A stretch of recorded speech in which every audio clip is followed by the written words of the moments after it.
వయసు చిన్నవాడిని చేసుకుంటే తప్పేంటి, నాకు నచ్చాడు, తర్వాత ఒరవడికి వచ్చేసారు. నాకు అబ్బాయి నచ్చాడు, మిగతా విషయాలు కూడా మాకు నచ్చాయి, ఫైనాన్షియల్ గానీ, హైట్ వెయిట్, కారు బంగ్లా, అబ్బో అది నన్ను బాగా చూసుకుంటున్నాడు, అన్ని అతనికి కూడా నేను నచ్చాను, తప్పేంటి? ఆ రోజుల్లో వాళ్ళు చేసుకోలేదు, రామాయణంలో భారతంలో అందులో ఇందులో అని తెలిసినవన్నీ చెప్తారు వాళ్ళు. చెప్పినప్పుడు చెప్పి వాదించి మాదే కరెక్ట్ అని చెప్పి ప్రొసీడ్ అవుతున్నారు. దీనివల్ల మీరు అడిగినట్టు రిఫ్రిగేషన్స్ ఏమన్నా వస్తాయా అంటే ఎస్, కొన్ని వస్తాయి.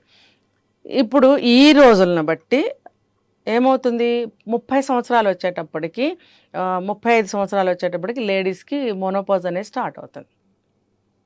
తర్వాత వీళ్ళు కెరీర్లో సెటిల్ అయ్యేటప్పటికి వాళ్ళ గోల్ అనేది రీచ్ అవ్వడానికి, ఇంకా వాళ్ళ ఉంటాయి కదా, అవన్నీ రీచ్ అవ్వటానికి వీళ్ళకి కనీసం 30 ఏళ్ల వయసు వస్తుంది. లీస్ట్ కేస్ సినారియోలో వస్తుంది.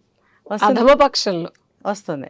వచ్చినప్పుడు వాళ్ళకేమో 35 సంవత్సరాలకి మోనోపాజ్ వస్తున్న పరిస్థితులు ఇప్పుడు ఉన్నాయి కాబట్టి 30 సంవత్సరాలకి నువ్వు సెటిల్ అయ్యి పెళ్లి చేసుకుందామని అనుకున్నప్పుడు ఓకే, ఎస్, నువ్వు ఒక 5-6 ఏళ్ళ 7-8 అబ్బాయి నచ్చాడు, చిన్న అబ్బాయిని చేసేసుకున్నావు, ఓకే, నీకు 30, అబ్బాయికి ఒక 24-25 అనుకుందాం.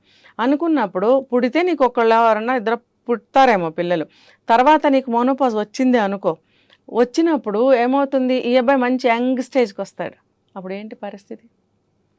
అప్పుడు ఏమవుతుందంటే ఒక క్వశ్చన్కి ఇది ఆన్సర్ కూడా నోట్ చేసుకోవచ్చు.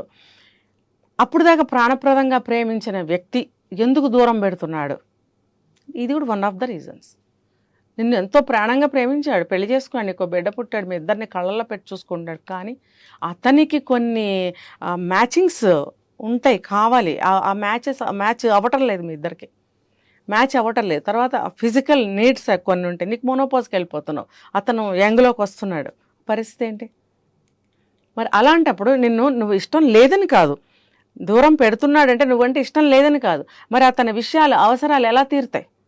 అప్పుడు ఖచ్చితంగా అతను ఇంకొక వేలోకి వెళ్లాల్సి ఉంటుంది, లేదా నిన్ను కొంచెం దూరం పెట్టాల్సి ఉంటుంది, దానికి నువ్వు చాలా బాధపడాల్సి వస్తుంది.